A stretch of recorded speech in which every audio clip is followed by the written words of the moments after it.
The Dreadnaught-class Heavy Cruiser was an imposing behemoth of war, a monument to the destructive prowess of the Galactic Republic.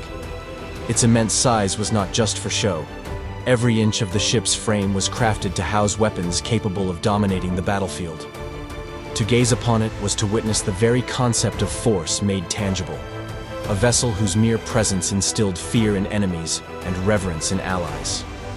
The armament of this cruiser told a tale not of mere violence, but of precision, adaptability, and the calculated application of overwhelming firepower. Each weapon, meticulously designed and placed, served a purpose, an integral part of the cruiser's ability to control the flow of battle. At the heart of the Dreadnaught's armament were its medium turbo-laser batteries, 10 formidable cannons that acted as the ship's main guns, each one capable of transforming the battlefield with a single, well-placed shot. These turbo-lasers were placed strategically, with 5 at the fore and 5 at the aft, ensuring the cruiser could rain down devastation from any angle. The fore-facing turbo-lasers were particularly potent, designed to shatter enemy defenses before they even had a chance to retaliate. From the moment the Dreadnought entered the fray, these 4 turbo-lasers would begin their relentless bombardment, carving through enemy ships with calculated brutality. The power of each shot was incredible, designed to punch through the strongest of shields and leave nothing but wreckage in its wake. These turbo-lasers weren't just about raw power. They were precision instruments, aimed with deadly accuracy at the heart of enemy vessels, crippling their engines, weapons, or shields with devastating efficiency. The aft turbo-lasers, by contrast, offered a different strategic advantage. Positioned for defense and retreat, they ensured that no ship, no matter how determined, could easily follow the Dreadnought. When enemies tried to close in on the cruiser from behind, these turbo-lasers would open fire, their concentrated beams of energy incinerating any foe foolish enough to pursue. This symmetrical firepower ensured that no matter which direction the ship faced, it could bring its full arsenal to bear. The rear-facing turbo-lasers were designed not only to defend the ship's retreat, but also to keep enemies at a distance, providing a lethal buffer zone that kept the Dreadnought safe from any direct assault. They acted as a deterrent, an overwhelming presence that forced enemies to think twice before pursuing the cruiser too aggressively. While the medium turbo-lasers provided the ship with its primary firepower, the light quad turbo-laser cannons were the secondary weapons, specifically tailored for dealing with smaller, faster-moving threats. A total of 20 of these weapons lined the Dreadnaught's flanks, 10 each on the port and starboard sides. These quad turbo-laser cannons were designed to tear through swarms of starfighters or smaller enemy craft, creating a dense wall of energy that would make it nearly impossible for smaller ships to get close to the cruiser. With 4 barrels per turret, these weapons could unleash a rapid series of shots, overwhelming targets with their sheer volume of fire. The quad turbo-lasers were perfect for dealing with the more agile ships that would attempt to dart in and out of the Dreadnaught's main weapon range. Their rapid-firing nature meant that the cruiser could engage multiple targets at once, tearing apart any fighter or bomber trying to breach the perimeter. However, these cannons were not just designed for swarming attacks. They were versatile enough to engage heavier ships too. When the Dreadnought found itself facing other capital ships, these light turbo-lasers could supplement the fire from the medium turbo-lasers, creating a constant barrage of firepower that would saturate the area, making it difficult for enemies to maneuver or retaliate. The strategic placement of these weapons on the cruiser's port and starboard sides allowed the Dreadnought to engage multiple foes simultaneously, using its rapid rate of fire to keep enemies at bay and wear down their shields before the heavier weaponry finished them off. As a counterpoint to the quad turbo-laser's speed, the heavy laser cannons were designed for sheer power. Positioned at the bow and stern, with 10 on each side, these weapons were the Dreadnaught's answer to larger, more resilient ships. The heavy laser cannons were not designed for rapid fire, but rather for devastatingly powerful shots that would strike at the core of enemy ships, penetrating shields and tearing through hulls. Each shot from a heavy laser cannon was like the strike of a thunderbolt, slow and deliberate, but carrying with it the weight of complete annihilation. Unlike the faster quad turbo lasers, the heavy lasers were perfect for capital ships, their beams capable of shredding even the toughest of armor plating with each shot. In a battle, the Dreadnought class was a juggernaut of firepower, its heavy lasers punctuating the battlefield with concentrated energy beams that would collapse the defenses of any ship unlucky enough to be targeted. The laser cannons were particularly effective when focused on enemy capital ships or fortifications. Their slow but powerful shots breaking through shields and sending shrapnel flying. They served a vital role in making sure that no ship, no matter how formidable, could escape the Dreadnaught's reach. The ion cannon was another crucial addition to the Dreadnaught's arsenal, and in many cases, it was a modification that altered the strategic approach of the cruiser. Where the turbo lasers and laser cannons were meant to destroy, the ion cannon was designed to disable. It could disable a ship's electrical systems, rendering it impotent without causing the structural damage associated with turbo laser fire. This made the ion cannon an invaluable tool for capturing ships or disabling enemy systems without completely destroying them. The ion cannon allowed the Dreadnought class to perform a more versatile range of tactics, from rendering enemy ships helpless to ensuring the safety of valuable targets during a battle. In addition to the ion cannon, many of the Dreadnought-class cruisers were equipped with warhead launchers, capable of launching concussion missiles into the fray. These missiles were a more unpredictable and chaotic form of attack, capable of dealing massive damage to both starfighters and capital ships. The warhead launcher was a tool for striking at the heart of enemy formations, breaking their defensive lines with explosive force. The concussion missiles would launch from the Dreadnaught's ports, streaking through space to strike with unerring precision, blasting through shields and wreaking havoc on enemy systems. The concussion missiles had the capability to cause internal explosions, igniting fuel supplies and secondary ammunition stores, which often resulted in catastrophic damage to enemy ships. The warhead launcher added an element of uncertainty to the Dreadnaught's combat strategy, a level of chaos that ensured no enemy could ever be certain of what the ship might do next. It was a reminder that while the Dreadnought class was a master of calculated, controlled destruction, it was also capable of unleashing a storm of explosive power that could turn the tide of battle in an instant. All of these weapons combined made the Dreadnought-class Heavy Cruiser an unparalleled force on the battlefield. Its medium turbolasers cracked the toughest shields, its quad turbolaser cannons shredded fighter formations, its heavy laser cannons tore apart capital ships, and its ion cannons provided the flexibility to disable targets without killing them. The warhead launcher and concussion missiles ensured the Dreadnought class was unpredictable, able to deal with any situation, no matter how dire. The ship was a living embodiment of the Republic's military might, each weapon serving not just to destroy, but to control and dominate. It was a harbinger of doom, a symbol of inevitable victory, and a testament to the power of carefully coordinated, overwhelming force.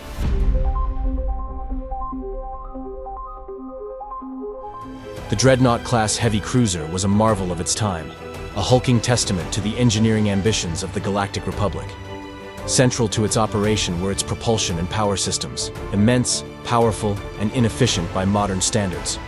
These engines and reactors transformed the Dreadnought into a lumbering giant, capable of crossing the galaxy and waging prolonged warfare. Yet these systems were far more than functional. They were intricate, almost alive, with a pulse and rhythm that dictated the cruiser's every move and action. Their power and limitations encapsulated both the grandeur and struggles of the Dreadnought-class Heavy Cruiser, making it an enduring icon of military might. At the core of the Dreadnaught's ability to move within star systems were its 6 ion engines. These colossal propulsion systems were positioned in a linear array at the vessel's stern, each one a towering mechanism designed to convert immense amounts of plasma into thrust. The engines operated by ionizing superheated plasma and accelerating it through electromagnetic fields to produce a powerful stream of particles ejected into space. This reaction generated the thrust needed to propel the massive warship forward. The engine's combined output enabled the Dreadnought to reach a respectable 13 megalight-years per hour, a measure of its sublight speed. While this velocity was sufficient for its role as a heavy cruiser, it paled in comparison to the swift movements of smaller vessels like corvettes and starfighters. The Dreadnaught's design philosophy prioritized endurance and firepower over agility, resulting in a propulsion system optimized for long hauls and sustained engagements rather than rapid maneuvers. Despite their power, the ion engines were not without their challenges. Their sheer size and complexity required constant maintenance, with entire teams of engineers dedicated to ensuring that the plasma conduits and magnetic containment fields remained stable under extreme pressures. Any failure could result in catastrophic plasma leaks or destabilization of the thrust vectoring system. Furthermore, the engine's voracious appetite for fuel placed a significant strain on the Dreadnaught's logistics, necessitating frequent resupply missions to sustain operations during extended campaigns. The engines also played a role in the ship's iconic profile. Their exhaust ports glowed with a fierce blue-white light, visible for kilometers in the vacuum of space, creating a visual signature that was as awe-inspiring as it was intimidating. The roar of these engines during ignition could be felt as a physical vibration throughout the ship, a reminder of the immense power harnessed within their structures. No vessel could claim true galactic relevance without the ability to traverse hyperspace, and the Dreadnaught-class Heavy Cruiser was no exception. Equipped with 6 hyperdrive engines, this warship was capable of punching through the fabric of space-time to travel between star systems. Its original Class 4 hyperdrive was serviceable but slow by galactic standards, making it a capable but not swift traveler. Over time, many dreadnoughts were retrofitted with Class 2 hyperdrives, significantly improving their strategic mobility and reducing transit times during wartime. The hyperdrive engines worked by creating a hyperspace field around the vessel, allowing it to slip into an alternate dimension where the laws of physics governing light speed were bypassed. Each engine in the network played a vital role, ensuring that the ship's mass was evenly distributed within the field to prevent structural instability. The system's hyperspace motivators, highly calibrated devices, determined the exact parameters of the ship's entry and exit points in hyperspace. A single error in calculation could have catastrophic consequences, ranging from veering off course into uncharted space to colliding with objects at superluminal speeds. Supporting the primary hyperdrive was a Class 18 backup hyperdrive, a relic of cautious engineering. This system, while excruciatingly slow, provided a lifeline in case of primary hyperdrive failure, allowing the ship to limp back to friendly space or to the nearest repair depot. The redundancy reflected the Republic's recognition of the ship's importance as a strategic asset. Losing a dreadnought to hyperspace malfunction was deemed unacceptable. Operating the hyperdrive engines required a team of highly skilled navigators and technicians who relied on astromech droids and navigational computers to calculate safe hyperspace routes. Each jump was a calculated risk, with the stakes heightened by the dreadnought's size and mass. Its entry into hyperspace was a spectacle in itself, with the ship's silhouette stretching momentarily as it pierced the veil between dimensions, vanishing into the shimmering blue tunnel of faster-than-light travel. Driving both the ion and hyperdrive engines, as well as the ship's formidable array of weapons and shields, were the Dreadnaught's power generators. These systems were monumental in scale, producing a peak energy output of approximately 1.93 times 10 to the 24th watts, enough to power entire cities or vaporize them outright. Housed deep within the ship's armored core, the generators were designed to operate under extreme conditions, ensuring a steady energy supply even during intense combat. The primary power generators utilized plasma reactors, which converted raw hypermatter into plasma energy. This plasma was then distributed throughout the ship via a network of conduits, feeding the engines, weapon systems, life support, and shields. Despite their immense output, the generators were notoriously inefficient. They consumed vast quantities of fuel, necessitating regular resupply missions and limiting the cruiser's operational range during prolonged campaigns. This inefficiency was exacerbated by the demands of the ship's multiple systems. The ion engines alone required a significant portion of the generator's output to maintain thrust, while the hyperdrive engines demanded enormous energy surges during hyperspace transitions. Additionally, the power-intensive turbo-laser batteries and quad-laser cannons relied on the same energy pool, creating constant competition for resources. During combat, the ship's engineers were often forced to prioritize energy allocation, balancing the needs of propulsion, defense, and offense in a high-stakes juggling act. Despite these challenges, the power generators were robust and resilient. They were encased in reinforced housings to protect against enemy fire and internal malfunctions, ensuring that the dreadnought could continue to function even under sustained assault. Emergency protocols included automatic shutoff systems and energy dampeners to prevent overloads, though such measures were a last resort, as they left the ship vulnerable and immobile. Together, the ion engines, hyperdrive engines, and power generators formed a symbiotic relationship, each system dependent on the others to maintain the Dreadnaught's operations. Yet this relationship was far from harmonious. The engines demanded vast amounts of energy, the power generators strained to provide it, and the inefficiency of the entire system created a constant tension between capability and limitation. This internal struggle was mirrored in the ship's broader role within the Republic Navy. The Dreadnaught-class Heavy Cruiser was a vessel of contradictions, immense but ponderous, powerful but resource-hungry, resilient but inflexible. Its propulsion and power systems encapsulated these traits, driving the ship forward even as they revealed its vulnerabilities. In the end, the Dreadnought was a creature of its time, a warship built to project strength in an era where size and firepower were paramount. Its engines roared with the force of untamed plasma, its hyperdrives tore through space-time with calculated fury, and its power generators pulsed with the energy of 1,000 suns. It was a machine that defied its limitations, lumbering across the galaxy as a symbol of the Republic's might and the enduring complexity of its engineering legacy.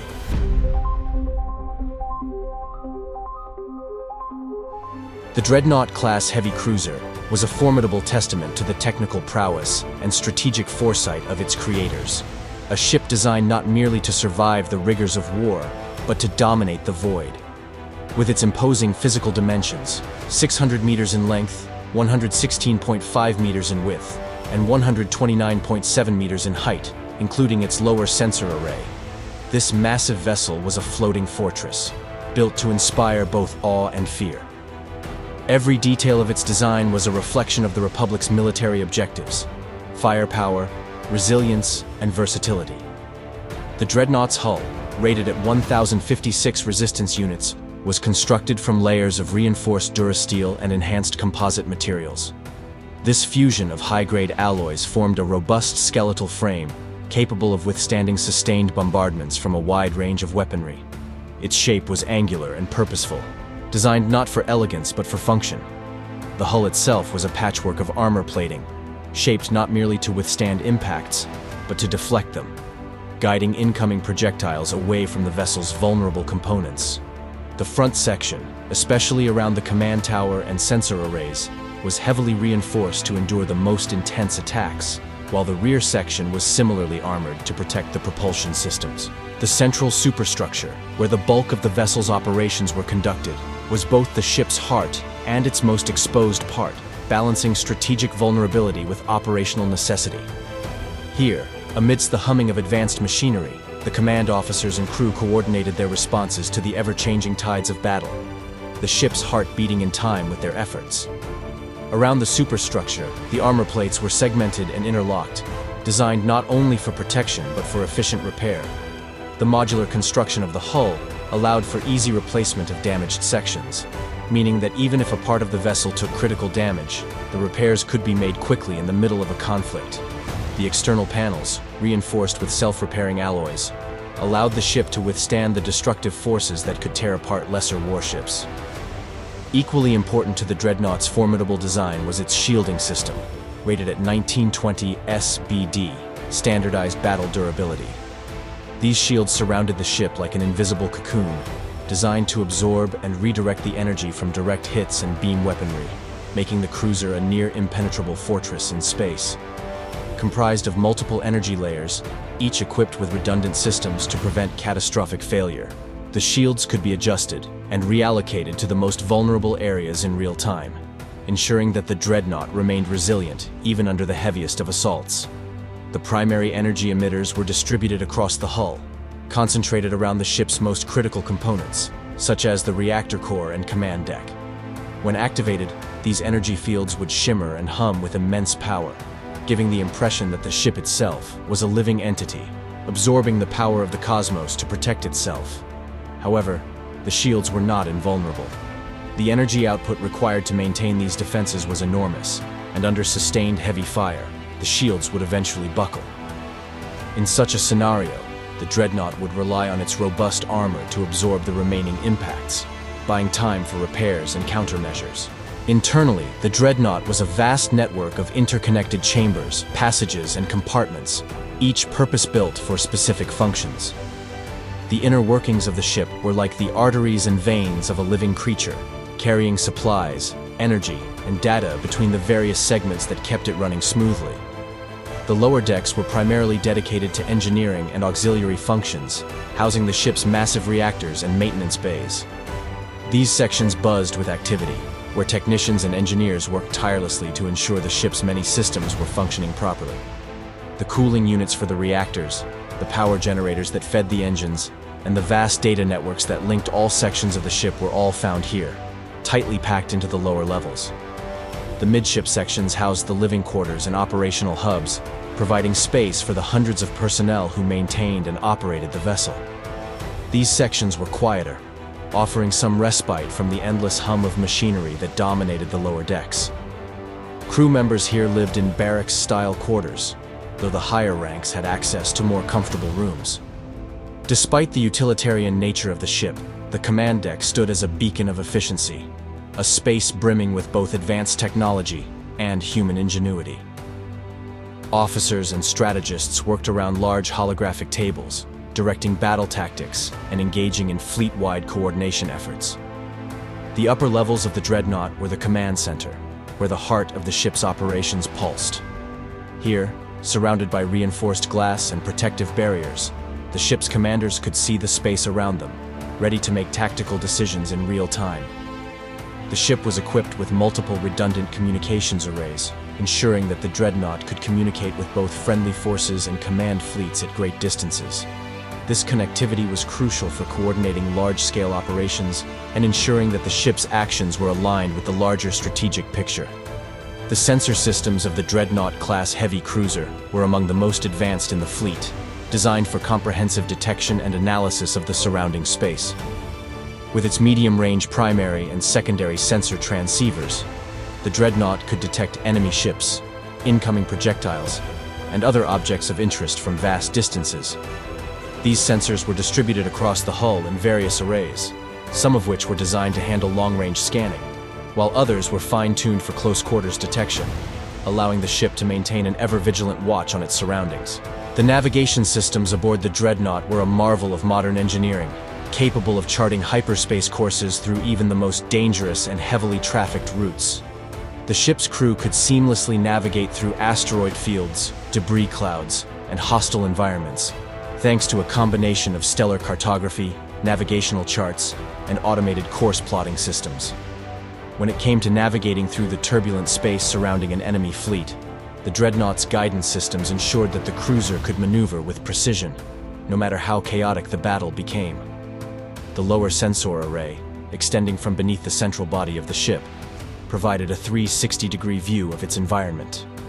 This gave the Dreadnought unparalleled awareness of its surroundings, ensuring that no threat could easily approach undetected. These sensors were crucial for both offensive and defensive maneuvers, providing real-time data to the weapon systems and shielding adjustments. Despite its imposing and nearly indestructible nature, the Dreadnought class was equipped with several escape pods, a nod to the underlying concern for the safety of its crew. These escape pods were distributed throughout the ship, stored in strategic locations, so that every member of the crew had a potential route to safety should the worst happen.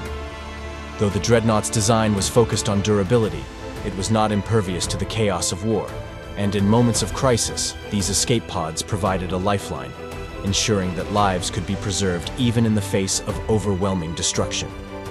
Each pod was equipped with life support systems and a small supply of resources to ensure survival during extended periods in space.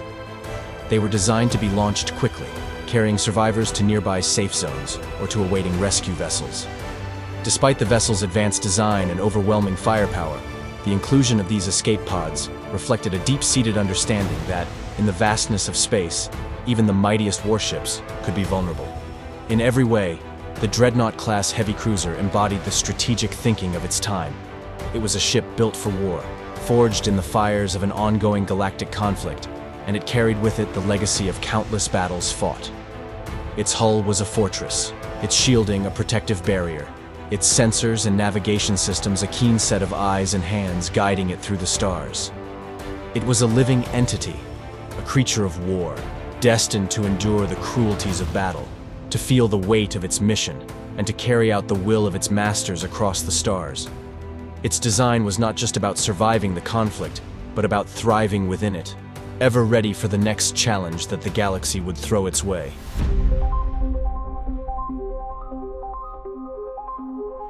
The hangar complement of the Dreadnaught-class Heavy Cruiser, though originally not designed with carrier operations in mind, became a testament to the adaptability and ingenuity inherent in the military culture of the galaxy. As the ship was refitted and upgraded throughout its service life, the central cargo holds were retrofitted into vast hangar spaces, capable of housing a diverse array of starfighters, support craft, and ground assault vehicles. These changes reflected a shift in strategic priorities, where once the Dreadnought was a vessel built for power and resilience, it now embodied versatility, capable of deploying fighter craft and supporting ground forces in addition to its mighty turbo-laser batteries. At the core of the Dreadnought's hangar complement was a squadron of 12 TIE starfighters, the ubiquitous angular fighters that symbolized the Imperial presence throughout the galaxy. These ships, powered by the iconic standardized drive engines of the Clone Wars era, were designed to swarm in numbers, overwhelming enemy defenses with their speed and precision. While the initial design of the Dreadnought was never focused on carrier operations, the incorporation of these versatile fighters was essential to the ship's role in engaging enemy starfighters, bombers, and smaller craft. Their presence provided a crucial offensive capability, allowing the Dreadnought to extend its reach beyond the limitations of its heavy turbo-laser firepower. The TIE series starfighters, most commonly seen in their Imperial refitted form, were lean and agile, designed for speed and rapid engagement. These craft, with their twin ion engines and hexagonal solar panels, were the perfect complement to the Dreadnought's heavy cruiser capabilities. Able to quickly adapt to combat situations, intercept enemy craft, and scout ahead of the larger vessel, these starfighters formed a key element of the Dreadnought's aerial defense strategy, creating a barrier of hostile fire that would make it difficult for enemy squadrons to breach the formidable vessel's shields and assault the cruiser directly. In addition to the standard TIE starfighters, the Dreadnaught-class Heavy Cruiser was routinely complemented by a number of I-7 Howl Runners, a model of starfighter that offered more versatility for a variety of roles, from intercepting enemy bombers to performing reconnaissance. These craft were known for their sleek profile and deadly accuracy in dogfights, their heavy firepower rivaling that of more specialized starfighters. While they did not match the speed of the TIE series in sustained combat, the Howl Runners provided excellent support for the Dreadnought's operational flexibility, allowing it to rapidly respond to a variety of aerial threats. These ships were often deployed to harry enemy fighters, prevent bombing runs, and provide a formidable defense for the larger capital ship. Beyond the primary starfighters, the Dreadnought also accommodated at least one shuttle, an essential component for tactical missions involving boarding operations, reconnaissance, and emergency evacuations. These shuttlecraft were the lifeblood of the ship's logistical and ground operations, capable of transporting personnel, supplies, and injured soldiers to and from the battlefield. They allowed the Dreadnought to project its power beyond the confines of space warfare, bridging the gap between the combatants in the heavens and the forces on the ground. While their primary function was support, these shuttles were also equipped with defensive capabilities, such as blaster turrets, to ensure they could make it through hostile environments when necessary. The all-terrain personal transports, ATPTS, were another vital component of the ship's ground assault capabilities. These compact, versatile walkers were deployed by the Dreadnaught-class cruiser to provide vital support for planetary invasions, acting as mobile artillery and reconnaissance units. The ruggedness of these vehicles, coupled with their ability to traverse difficult terrain and engage enemy ground forces with their heavy blasters, made them indispensable for planetary assaults, allowing the Dreadnought's commander to maintain pressure on the enemy forces on the ground. While the TIE starfighters became the standard, the Dreadnaught-class cruiser was often modified to fit the needs of the fleet it was assigned to.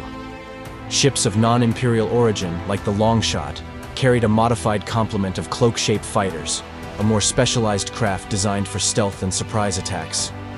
These fighters were equipped with advanced cloaking technology that allowed them to operate in environments where conventional starfighters could not, making them a useful asset for covert operations and surprise engagements. In the case of ships like the Longshot, This meant carrying at least 6 of these ships, integrated into the cruiser's more flexible operational template. Similarly, the New Hope, a ship serving with the New Republic, featured an eclectic complement of starfighters. Its hangar was home to several X-Wing fighters, the Republic's stalwart symbol of resistance. These versatile craft were capable of operating in both space and atmosphere, making them invaluable in defending the cruiser against a wide range of threats. Along with these X-Wings, the New Hope also carried assault shuttles, providing support for the ship's deployment of infantry, as well as lifeboats for emergency evacuations. Notably, the HWK-290 light freighter was also stored in the ship's hangar, a craft used for long-range reconnaissance and transporting supplies to distant locations. This adaptability was a hallmark of the Dreadnaught-class Heavy Cruiser, allowing it to serve not only in traditional warfare, but also in humanitarian missions, covert operations, and specialized military engagements. Perhaps the most ambitious modification of the Dreadnaught-class's hangar came with the Leviathan, a vessel designed specifically for anti-pirate operations within the Republic's military. Featuring an extended hangar, the Leviathan could accommodate up to 60 starfighters, a staggering number for a ship that was initially designed as a heavy cruiser. This capability allowed the Leviathan to deploy a substantial air armada, capable of overwhelming enemy forces and providing near-complete air superiority in contested regions. The sheer scale of the extended hangar was a testament to the adaptability and versatility of the Dreadnaught-class design, capable of being tailored to fit the specific needs of each mission, fleet, or theater of war. Inside the vast expanse of the Dreadnaught-class cruiser's hangar, the ship's crew and fighters worked in perfect synchrony. The space was filled with the hum of engines, the clatter of maintenance droids, and the calls of crew members as they prepared for the next sortie. The fighters, whether TIE starships, Howl runners, or X-Wings, sat lined up, ready to be deployed in a moment's notice, each one part of a greater effort to impose the will of their commanders on the galaxy. The hangar bays were not just spaces for storing fighters, but microcosms of the ship's operational philosophy, a reminder that the Dreadnaught-class cruiser, while a titan in its own right, was never far from the need for precision, speed, and adaptability in the ever-evolving conflict that raged across the stars. With this diverse and capable complement, the Dreadnaught-class cruiser stood ready to engage in almost any conflict, whether in the air, on the ground, or in the depths of space. It was a testament to the design flexibility of the vessel, and a reminder that no matter the nature of the battle, the Dreadnought was a force to be reckoned with.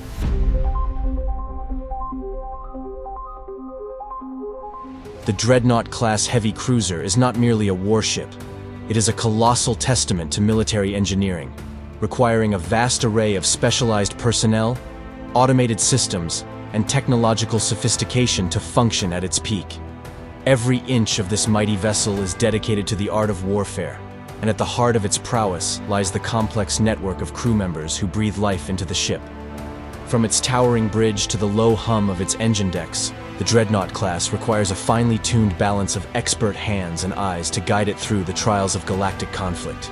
This ship is a living, breathing entity, sustained by the men and women who serve aboard her, all driven by a singular purpose: to ensure the Empire's dominion over the stars.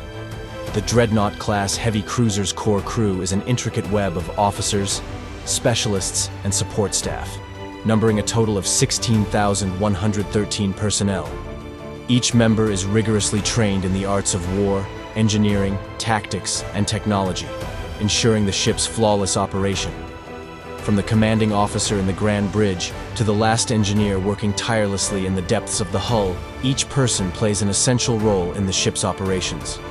Their daily routines are governed by strict protocols, as the complexity of this warship demands coordination across every department, with each individual connected to the broader whole by an intricate communication system that ensures no detail goes unnoticed. At the helm of the Dreadnought, officers skilled in both combat and logistics work in unison to devise strategies that take full advantage of the cruiser's impressive armament and technology. They are masters of military strategy, constantly scanning for tactical weaknesses in the enemy's defenses. Their decisions shape the course of entire battles, and their ability to make rapid, informed decisions ensures that the Dreadnought class remains a feared vessel in the galaxy's wars. Behind them, a vast network of support personnel operates the ship's sensors, communication systems, and tactical displays, processing and relaying data at breakneck speeds to ensure that the crew stays a step ahead of the enemy. The true power of the Dreadnought class comes from its formidable weapons systems, and the responsibility of managing and firing these weapons falls to a highly trained cadre of 97 gunners. These specialists are not simply soldiers.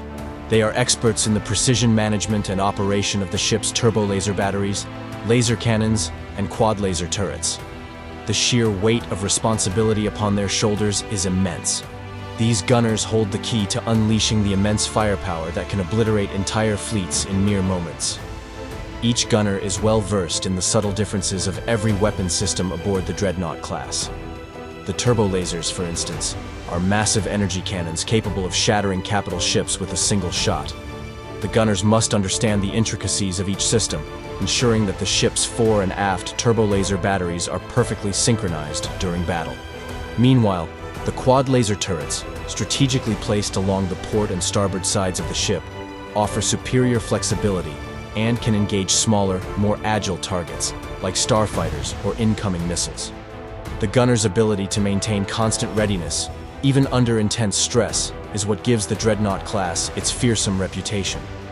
But it is not just the sheer firepower that the gunners wield. It is the precision with which they use it. Each shot must be calculated, every salvo considered, as the gunners adjust for distance, speed, and energy output.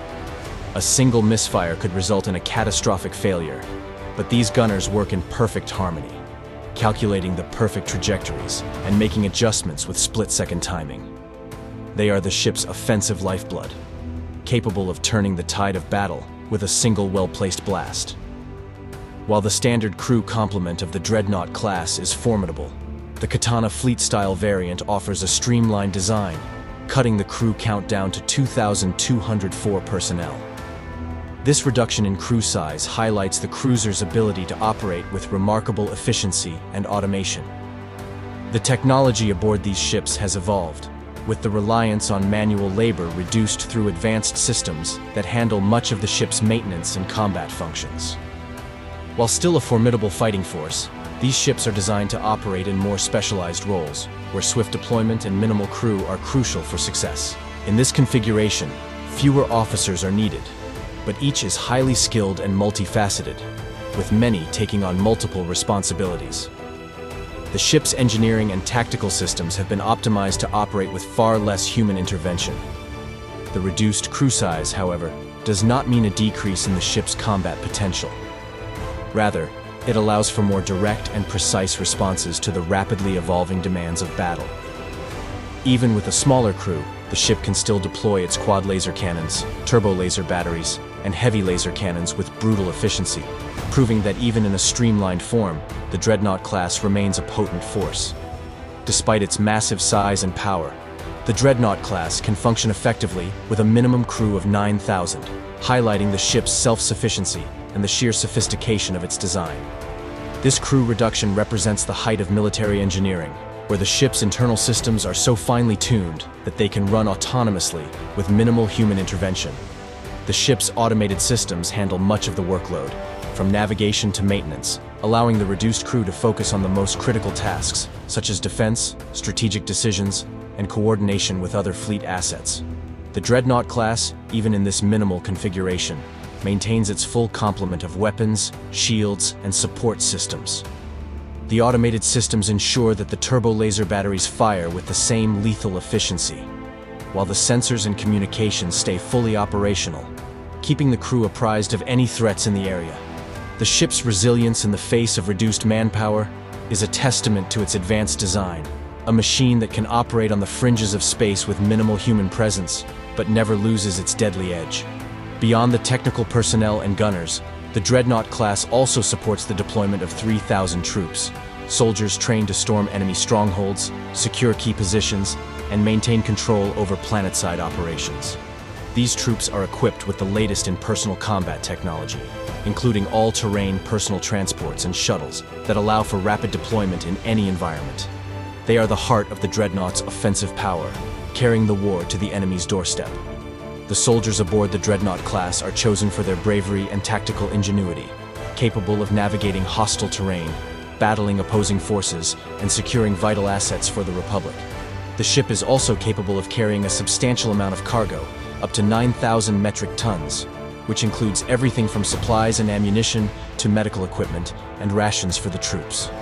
This ensures that the Dreadnought class remains a self-sufficient force, capable of operating independently for long durations in deep space. It is not simply a warship, it is a mobile fortress, capable of sustaining both its crew and its soldiers during prolonged campaigns. For long-duration missions, the Dreadnought class can operate for up to 2 years without resupply, a remarkable feat of engineering that allows the ship to function as a self-sustaining war machine in deep space. This capacity ensures that the Dreadnought class can remain on the front lines, constantly moving, constantly striking, with no need to return to port for resupply. The crew, soldiers, and officers are capable of withstanding long voyages, ensuring the ship remains operational regardless of the trials of the galaxy's vastness. In the end, the Dreadnought class is not merely a vessel, it is a complex ecosystem, a self-contained war machine whose every component plays an essential role in its continued dominance. From the crew that guides it through the stars, to the gunners who unleash its devastating firepower, each member of the Dreadnought class plays a part in the ship's purpose: to strike fear into the hearts of its enemies, to hold the galaxy under the firm grip of its ironclad might.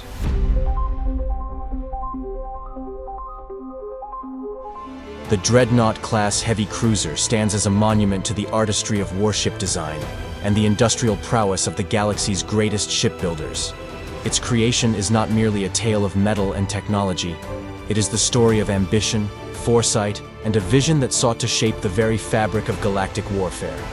Born from the mind of a skilled craftsman, the Dreadnought class was conceived long before the Clone Wars, during an era when the galaxy was still reeling from the ashes of the Mandalorian Wars. This was a time when military power was measured not just by numbers, but by the quality of ships that could dominate entire battlefields, cutting through opposition like a blade through butter. And so, Rendili Stardrive, the renowned manufacturer known for their mastery in shipbuilding, set forth on a mission to create a vessel that would echo the might of the ancient Mandalorian dreadnoughts, while propelling the galaxy into the age of modern warfare. Introduced to the galaxy around 119 BBY, the Dreadnaught-class Heavy Cruiser was the culmination of years of careful planning, design, and refinement. Rendili Stardrive, already well respected for their cutting-edge military technology, was tasked with crafting a ship that could serve the dual purpose of a powerful deterrent and a reliable workhorse in the vast expanse of space. The company, founded centuries earlier and famed for its expertise in creating durable, combat-ready vessels, was the perfect choice to undertake such a monumental project. The Dreadnought class was not an invention pulled from the ether, but rather a ship that was built upon the lessons learned from the towering Mandalorian Kandosi-type dreadnoughts, a testament to Rendili Stardrive's meticulous study of history and its adaptation to the galaxy's ever-evolving needs. Designed specifically for the Republic Judicial Forces and intended as a flagship for planetary security forces, the Dreadnought class was envisioned as a symbol of law and order. Its imposing size, powerful armament, and durable hull made it a perfect fit for defending key systems and ensuring that the Republic's ideals were upheld in the furthest reaches of the galaxy. From its conception, the Dreadnought class was more than just a warship. It was a statement. It was an embodiment of the Republic's desire to project power and maintain control in a galaxy teetering on the edge of instability. The Dreadnought class was not an inexpensive creation. At a price tag of 7,200,000 credits, each vessel was an investment that few could afford without the backing of powerful governments or military organizations. This cost was reflective of the cruiser's size, its advanced weaponry, and the exceptional craftsmanship required to ensure it was battle-ready for years to come. Each Dreadnought class was meticulously constructed, utilizing the finest materials, cutting-edge technology, and a team of highly skilled workers, ensuring that every inch of the ship could withstand the harshest conditions in space and the fiercest battles in the galaxy. This was not a ship designed to be disposable.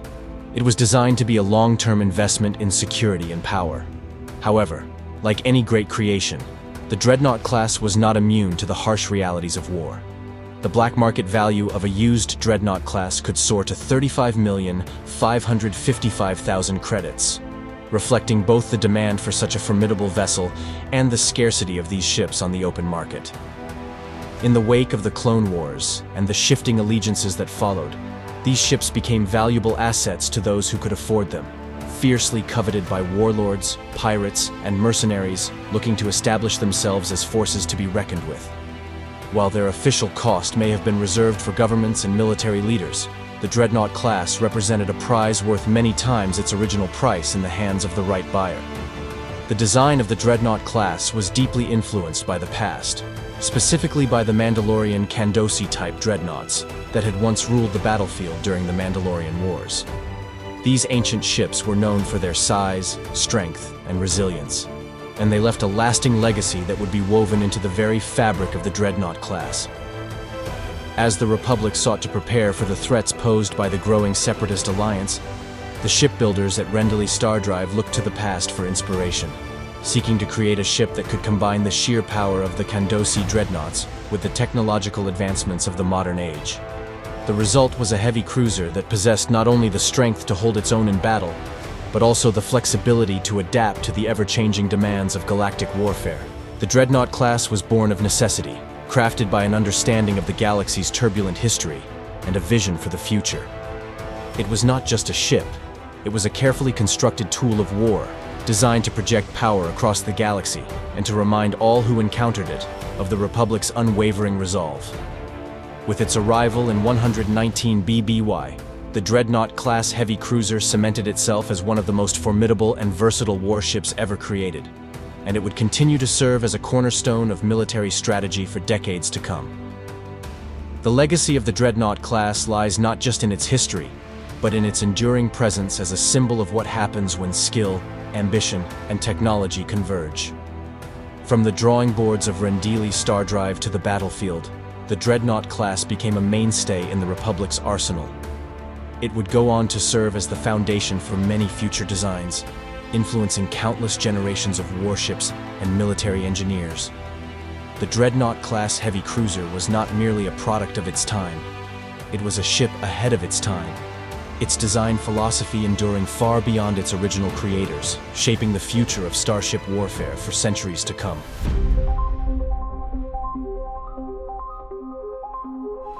The Dreadnought-class Heavy Cruisers had an illustrious and tumultuous history, shaped by the needs and ambitions of those who wielded them.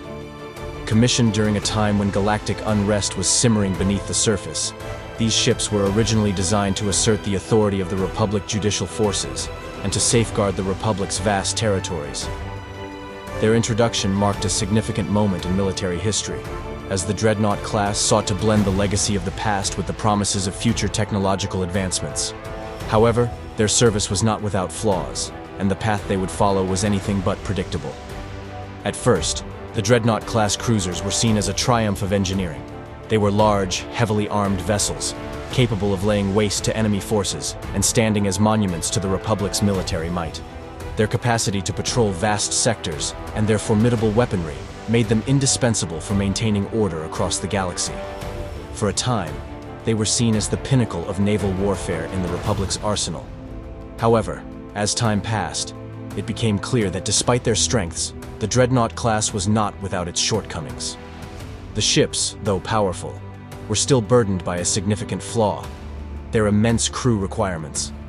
A single dreadnought could need upwards of 16,000 personnel to operate at full efficiency, making these ships a logistical nightmare to maintain.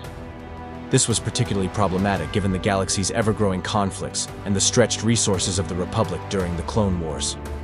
To remedy this issue, the Galactic Republic military turned to a new and experimental technology. The slave circuitry system was a technological leap forward, designed to automate much of the ship's functions, thus reducing the need for such large crews. The idea was simple, yet audacious. Install a fully rigged slave circuitry system into the dreadnoughts, and the crew size could be drastically reduced, allowing for a more manageable number of personnel, approximately 2,200 per ship. This would solve many of the logistical issues and would allow the Republic to deploy more ships with fewer personnel. The slave circuitry system was installed in 200 of the Dreadnaught-class cruisers, transforming them into the infamous Katana fleet. This fleet was initially heralded as a success, as it reduced the strain on the Republic's resources and provided an efficient means to field powerful warships. The project, however, would soon take a turn for the worse. The Katana fleet, designed to bolster the Republic's strength, became a symbol of one of the greatest failures in the history of galactic warfare. A terrible flaw in the slave circuitry system, a malfunction that no one could have predicted, led to disaster. The ships of the Katana fleet were infected by a hive virus, a rogue biological agent that was capable of affecting the automated systems of the cruisers. The virus, once integrated into the systems, began to unravel the crew's minds, driving them to madness. What followed was a horrifying chain of events. The virus, controlling the dreadnoughts through their slave circuitry, drove the Katana fleet's crews to commit acts of madness. The ships, now effectively controlled by a collective and corrupted consciousness, slaved the entire fleet together. Driven by the virus, they made a random and impulsive jump into hyperspace, unable to navigate or control their movements. The fleet's journey through hyperspace was chaotic, and soon, the virus finished its grim task, killing off every crew member aboard. The fate of the Katana fleet became one of the most tragic and mysterious episodes in galactic history. The ships, once thought to be an unbeatable force, became little more than drifting tombs. The slave circuitry system, once hailed as the solution to the Republic's crew issues, had instead turned the Dreadnought class into an uncontrollable, deadly force that left no survivors.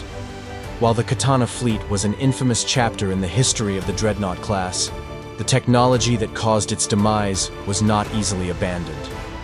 Another fleet, the Rendili Home Defense Fleet, made use of the same slave circuitry system in its own dreadnoughts, but with less catastrophic results.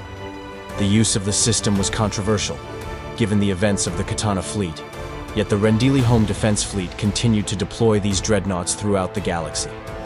While the slave circuitry system was still in use, it was clear that the risks associated with this technology had never fully been eradicated, casting a dark shadow over the Dreadnaught-class legacy. As the Dreadnaught-class cruisers continued to serve throughout the galaxy, they found their place in numerous other ambitious ventures. One of the most famous projects in which the Dreadnaughts played a significant role was the Outbound Flight Project, a mission aimed at extragalactic exploration. Aboard the project's expeditionary fleet, 6 Dreadnaught-class cruisers were used as the backbone of the fleet, their strength and power intended to protect the expedition from the unknown threats that lay beyond the galaxy. However, the Outbound Flight Project, much like the Katana fleet, would not meet a peaceful end. The project faced its own set of failures, and the Dreadnaught-class cruisers, though formidable, proved unable to safeguard the expedition from the dangers lurking in the unknown regions. The tragedy of the Outbound Flight Project would resonate throughout galactic history, and the Dreadnaught-class's role in it became a reminder of how even the most powerful warships could be defeated by forces beyond their control. The history of the Dreadnaught-class Heavy Cruiser is one of both triumph and tragedy. Initially designed to be a beacon of power and security for the Republic, these ships soon became entwined in dark and disturbing events that marred their legacy. From the Katana fleet's catastrophic failure to their use in the ill-fated Outbound Flight Project, the Dreadnought class served as a symbol of the unforeseen consequences of technological ambition. Yet, despite the failures, these ships also stood as enduring icons of the power and complexity of warship design, their strength and firepower continuing to shape the course of galactic events for centuries. The Dreadnought class may have had its dark moments, but it remains an indelible part of history, a vessel forever linked to the grand tapestry of galactic warfare. In addition to the mighty warships wielded by galactic powers like the Republic and the Separatists, the Dreadnaught-class heavy cruisers found a varied and somewhat unexpected place in the hands of local forces scattered throughout the galaxy. These ships, though originally designed for the Republic judicial forces, offered a more cost-effective and accessible alternative for smaller, less industrialized worlds seeking to defend themselves. While the wealthiest and most heavily industrialized sectors of the galaxy had access to massive, cutting-edge warships, the Dreadnought class served as a more viable solution for many of the Outer Rim's less fortunate planets and organizations. These local forces often had to make do with whatever they could get their hands on, relying on older designs and salvaged technologies to fashion ships capable of defending their worlds against piracy, smuggling, and the encroachment of larger galactic factions. The galaxy's remote and underdeveloped outer rim territories were subject to harsh trade restrictions imposed by the Trade Federation, which further isolated them from the more advanced fleets and resources of the core worlds. As a result, these planets often turned to homegrown solutions, utilizing everything from modified civilian vessels to decommissioned warships, and sometimes even repurposed designs from previous generations of military craft. The Dreadnaught-class cruisers, with their solid structure and potent firepower, were one such vessel that found favor in these regions. Their construction was relatively inexpensive compared to the vast battleships used by the Trade Federation, making them an attractive option for the smaller worlds of the galaxy's fringes. The Utapawan Security Force, for instance, constructed several Dreadnaught-class ships to serve as anti-piracy vessels, using them to patrol their sector and safeguard their mining and resource operations from marauding pirates who plagued the outer reaches of the galaxy. In the case of Utapau, their largest Rendili cruiser was notably smaller, 1/5 the size of the massive Trade Federation battleships, but it proved highly effective for their specific needs. The Utapawan modifications to the design reflected the world's unique needs and limitations, creating a localized variant of the cruiser that balanced firepower with practicality. This focus on adaptability was common among the smaller factions that utilized the Dreadnought class, as they often had to customize the ships to fit the strategic realities of their circumstances. Similarly, the Rendili Home Defense Fleet adopted the Dreadnought class for its own purposes, further cementing the ship's role as a symbol of defensive power for smaller, more localized governments. Unlike the large-scale military forces of the Republic or the Separatists, the Rendili fleet used these ships to protect their homeworld from external threats and to patrol local sectors. These ships, stripped of the grand strategic importance they had once held, were repurposed for more modest but still vital defensive roles. With the Dreadnought class serving as the cornerstone of the Rendili Home Defense Fleet, these vessels found themselves employed in smaller-scale conflicts, providing protection against piracy and other disturbances in the region. The Dreadnought-class cruisers, once designed for massive galactic fleets, had found a new role within the fabric of local defense forces. They were not the towering giants of interstellar war, but rather the resolute defenders of worlds striving to protect their independence in a galaxy full of uncertainty. Their use by such disparate forces showcased the inherent versatility of the design. Whether as anti-piracy vessels, localized military defense ships, or the backbone of a small fleet, the Dreadnought-class cruisers became the silent sentinels of the Outer Rim, guarding the fringes of galactic civilization with steadfast reliability. Throughout the Clone Wars, the Dreadnought-class heavy cruisers played a crucial role in the galaxy's vast and complex conflict, particularly among the Republic's planetary security forces and the volunteer militaries that supported the war effort. With the Republic's most advanced assault ships and star destroyers predominantly assigned to clone crews and the Republic's most elite officers, the Dreadnought class provided a more accessible and versatile solution for local defense forces. These ships were not bound to the exclusive use of the Republic's core military structure, but were deployed widely across the galaxy, offering both strategic importance and practical application to those who could not rely on the larger, more specialized warships. The Dreadnoughts were notably present in key battles during the war, such as the Battle of Duro, the Battle of Rendili, and the Battle of Coruscant. These engagements saw Dreadnought-class vessels engage in strategic support roles, offering vital firepower and contributing to the defense of critical worlds against Separatist forces. The ships were primarily tasked with bolstering the defense of these key planets, acting as defensive bulwarks that could absorb the heat of battle and provide fire support in the most intense confrontations. While the larger ships of the Republic's fleet, such as the Venator-class star destroyers and Acclamator-class assault ships, were primarily reserved for the Republic's elite forces, the Dreadnought-class vessels found their purpose in supporting the efforts of planetary security forces, which included civilian-led militias and volunteer fleets from worlds outside the core systems. These forces were often responsible for defending their own sectors from the advance of the Separatists, relying on the rugged reliability and potent weaponry of the Dreadnought class to hold their ground. As a result, the Dreadnought class cruisers became familiar sights in the defense of key Republic worlds. One of the notable updates during the Clone Wars was the introduction of the TIE starfighters aboard some of the Dreadnaught-class ships. The TIE starfighter, originally designed for the Imperial fleet, was adapted and used by the Republic to provide a versatile starfighter complement to Dreadnaught-class cruisers. This addition helped to maximize the available space within the vessel, allowing the Dreadnaughts to better combat enemy starfighters and patrol the skies during battles.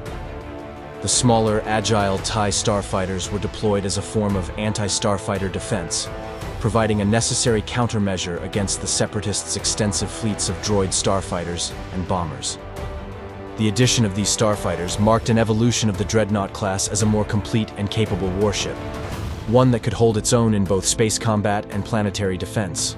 In this capacity, the Dreadnought class was integral to the defense of the Republic's outer and mid-rim territories, providing a reliable, if unspectacular, means of support in the broader conflict.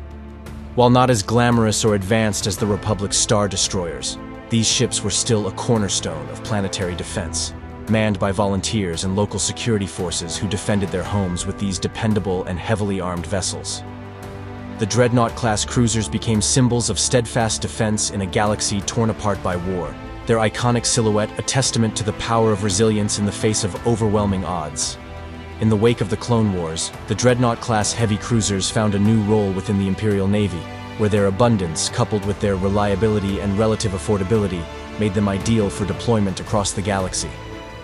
With the Galactic Empire's rapid expansion, resources were often stretched thin, and the Empire needed vessels that could be quickly mass-produced and deployed in various regions, especially in systems where more advanced ships would be impractical or unnecessary.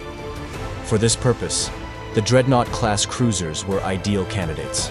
They were often assigned to battle squadrons operating in less strategically significant or unimportant systems, where they served as a backbone to the Empire's widespread control over the galaxy's fringe territories. These ships, though no longer cutting-edge by the standards of the Imperial fleet, were far more cost-effective and could be rapidly deployed to patrol and secure planets that did not warrant the use of more advanced Imperial-class Star Destroyers or Venator-class Star Destroyers. Their proven designs made them ideal for missions where military might was necessary, but high-tech firepower could be reserved for more critical areas. The Imperial Starfleet, ever dedicated to maintaining the Empire's dominance, recognized the potential of these older vessels. A series of upgrades were carried out to enhance the Dreadnought class's field potential. The hyperdrive systems, which were originally less advanced, were upgraded to Class 2, improving the ship's ability to travel faster and more efficiently through hyperspace. This modification made the Dreadnought class more flexible, able to quickly respond to threats or reinforce Imperial presence in distant systems, further solidifying its role as a dependable support vessel in the Imperial fleet. In addition to the hyperdrive upgrade, another key modification was made to increase the ship's operational versatility: the conversion of the ship's cargo hold into a hangar. This transformation allowed the Dreadnought class to carry a squadron of TIE LN starfighters, which were then deployed as necessary to engage enemy starfighters, or to carry out various missions of intimidation and control on planets under Imperial rule. The addition of these starfighter complements made the Dreadnoughts far more effective at maintaining order within their assigned sectors, able to swiftly dispatch TIE fighters to combat any resistance or insurgent activities that might threaten Imperial control. With these upgrades, the Dreadnought-class heavy cruisers became an integral part of the Imperial Navy's strategy for enforcing its will across the galaxy. Stationed on the periphery of the Empire's vast domain, the Dreadnought-class cruisers were deployed in key patrol routes, ensuring that the Empire's dominance over primitive worlds and less developed systems remained unchallenged. Their presence was a constant reminder of Imperial power, their formidable weaponry and TIE starfighters, ensuring that even the most distant planets remained firmly under Imperial control.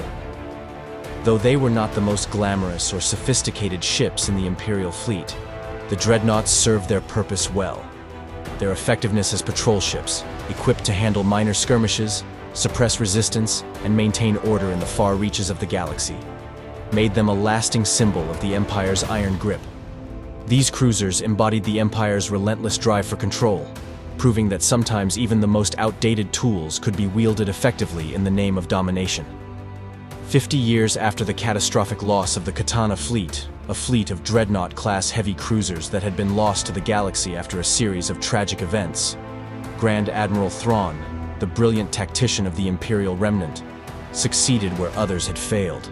His strategic genius and unparalleled foresight led him to recover 178 ships from the infamous Katana fleet, a feat that many had thought impossible.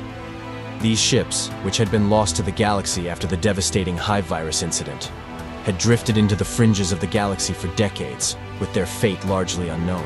The ships recovered by Thrawn were crucial to his assault against the New Republic, as they provided him with a significant advantage in terms of fleet composition. Unlike many of the traditional Imperial ships that required extensive crews, these Dreadnought-class vessels were outfitted with the same slave circuitry systems that had once allowed for the reduced crew requirements.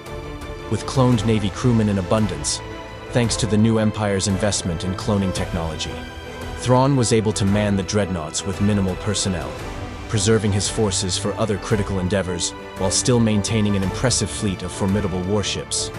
The Katana fleet, once a symbol of failure and misfortune, was now repurposed as a critical component in Thrawn's brilliant campaign to bring the New Republic to its knees. The recovered ships, while not the most advanced in terms of technology, were more than capable of holding their own. In Thrawn's hands, these Dreadnought-class heavy cruisers proved their worth time and time again, striking fear into the hearts of the New Republic as they reappeared in battle once more. With their powerful weapons, upgraded hyperdrive systems, and advanced tactics under Thrawn's command, they played a pivotal role in the Grand Admiral's strategic offensives. The return of the Katana fleet marked a significant turning point in the galactic struggle, as the New Republic was forced to face not only Thrawn's exceptional military leadership, but also the terrifying presence of these venerable warships, whose legacy had long been lost to history. Garm Bel Iblis, one of the most renowned leaders of the Rebel Alliance, and later the New Republic, maintained a personal fleet of 6 Katana fleet dreadnoughts, a remarkable collection that he had salvaged over time. These dreadnoughts, once lost to history in the aftermath of the tragic hive virus incident that wiped out their crews, were now under the command of one of the most skilled tacticians of the era. Bel Iblis, with his extensive military expertise and unyielding determination, used these ships as a strategic asset in his ongoing struggle against the remnants of the Galactic Empire. The Katana fleet, now largely believed to be lost, became the focus of a daring operation led by Bel Iblis.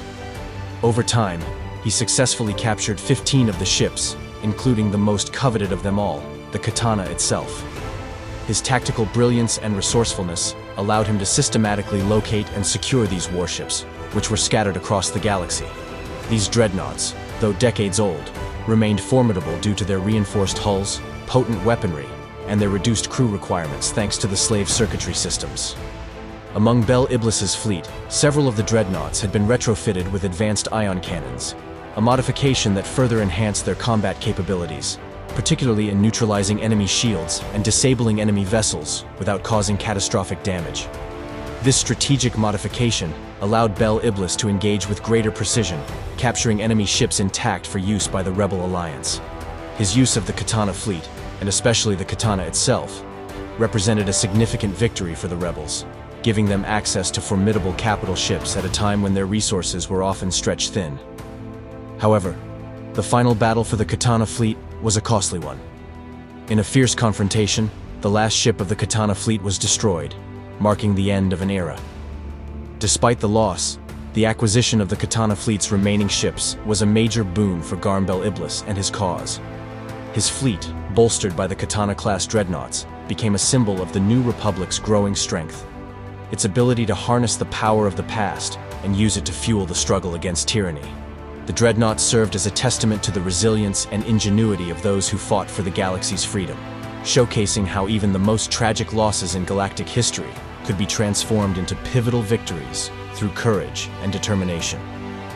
In the early years of the New Republic, its fleet was still in the process of being established, and its resources were scarce.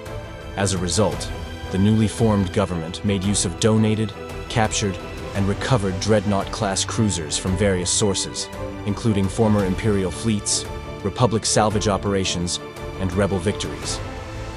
These dreadnoughts, despite their age and the wear of countless battles, were still reliable ships with potent weaponry and strategic value, providing the fledgling fleet with a formidable presence in the galaxy.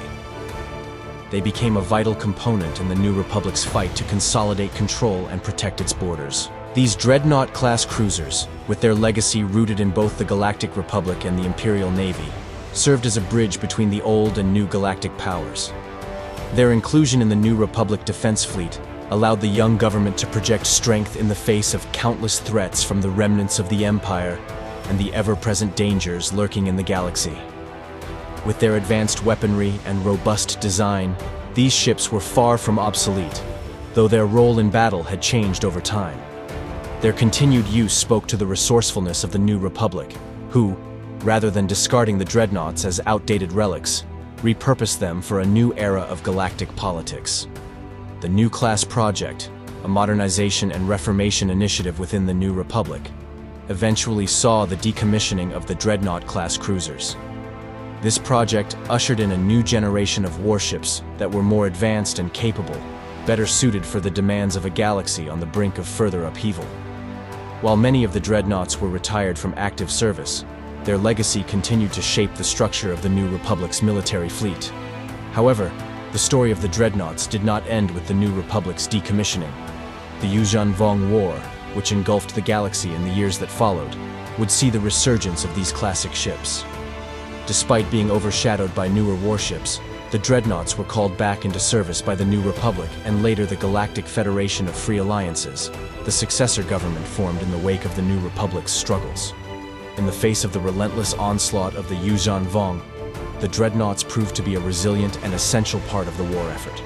Their rugged design and versatile capabilities allowed them to hold their ground against the alien invaders, even as more advanced ships struggled to adapt to the unique threats posed by the Vong.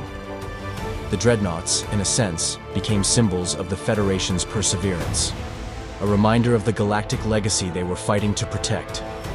Even in a galaxy dominated by technological advancement, it was these older ships, often modified and outfitted with newer systems, that continued to form the backbone of the fleet during the darkest hours of the war.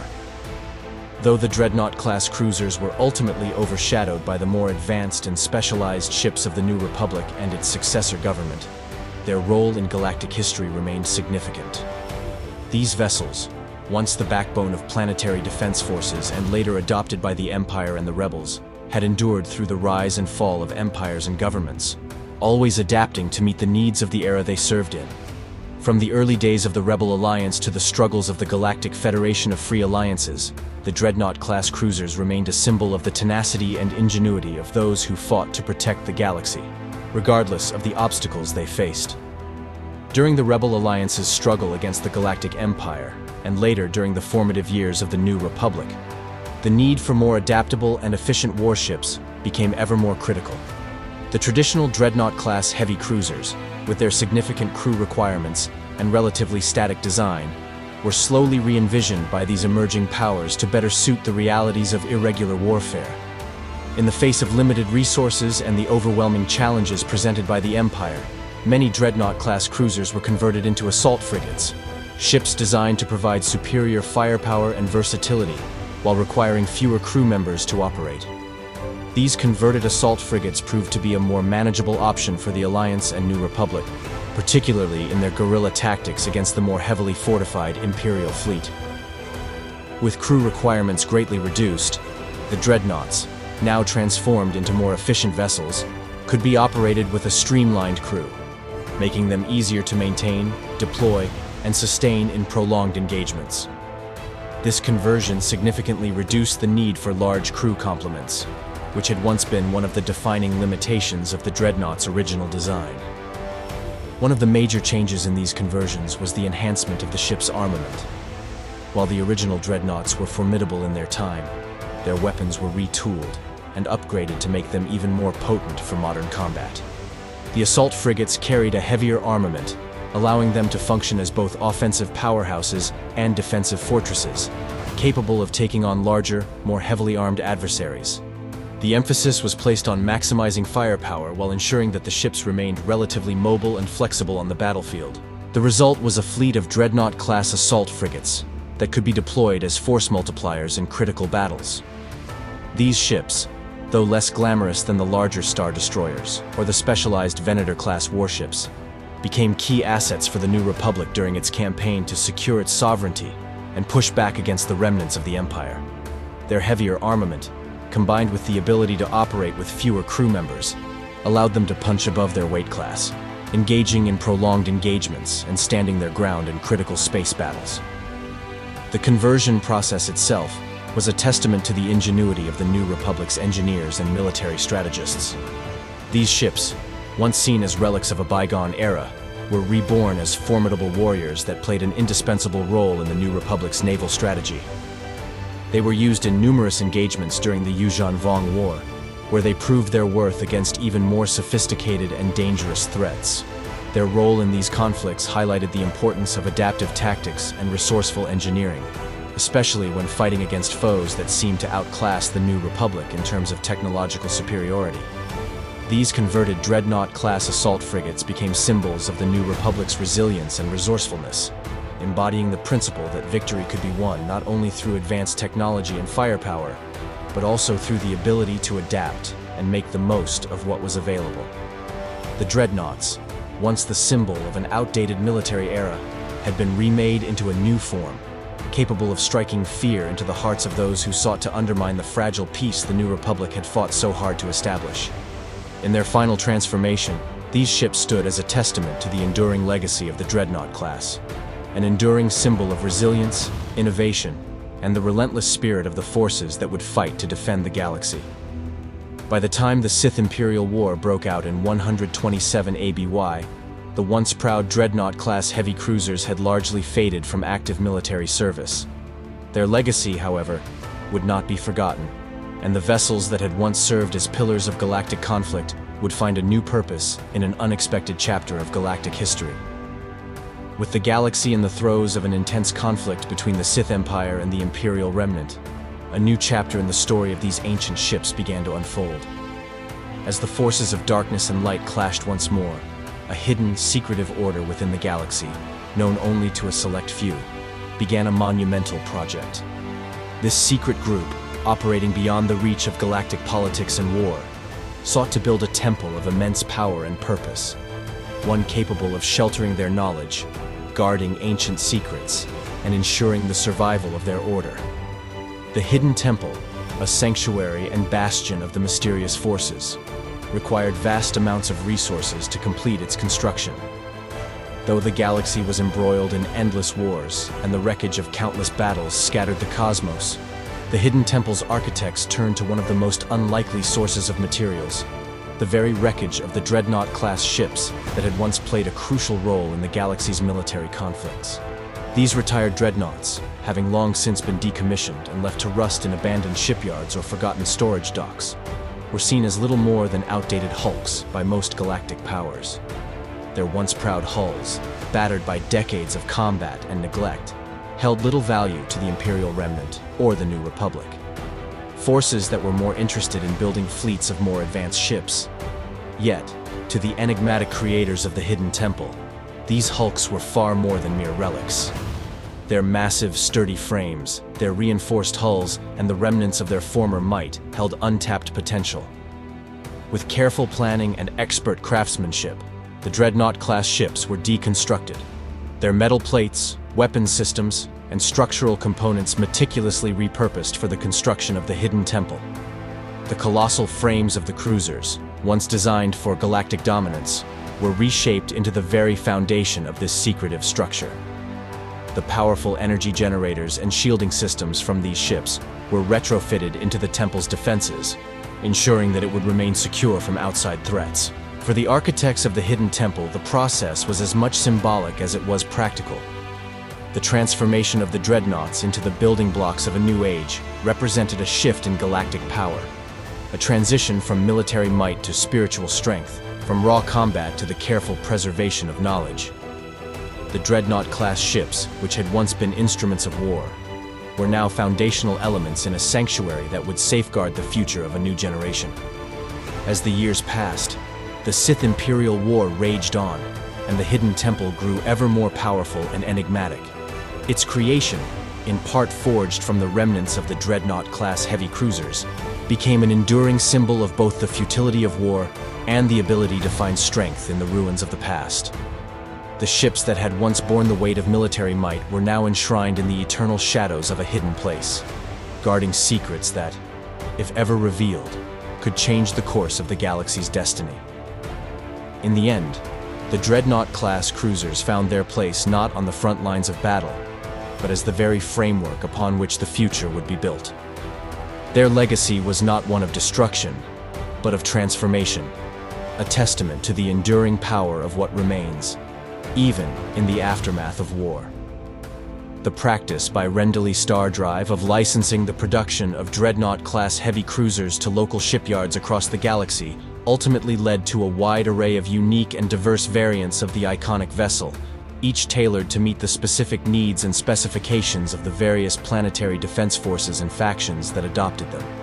This proliferation of variants significantly expanded the influence of the Dreadnought class beyond its original purpose and forged new paths in galactic military engineering. In the case of Utapau, a world known for its deep, sprawling sinkholes and the complex cave systems that served as the foundation for its cities, the shipyards worked to produce Rendley dreadnoughts in several different sizes to fit their specific defensive needs.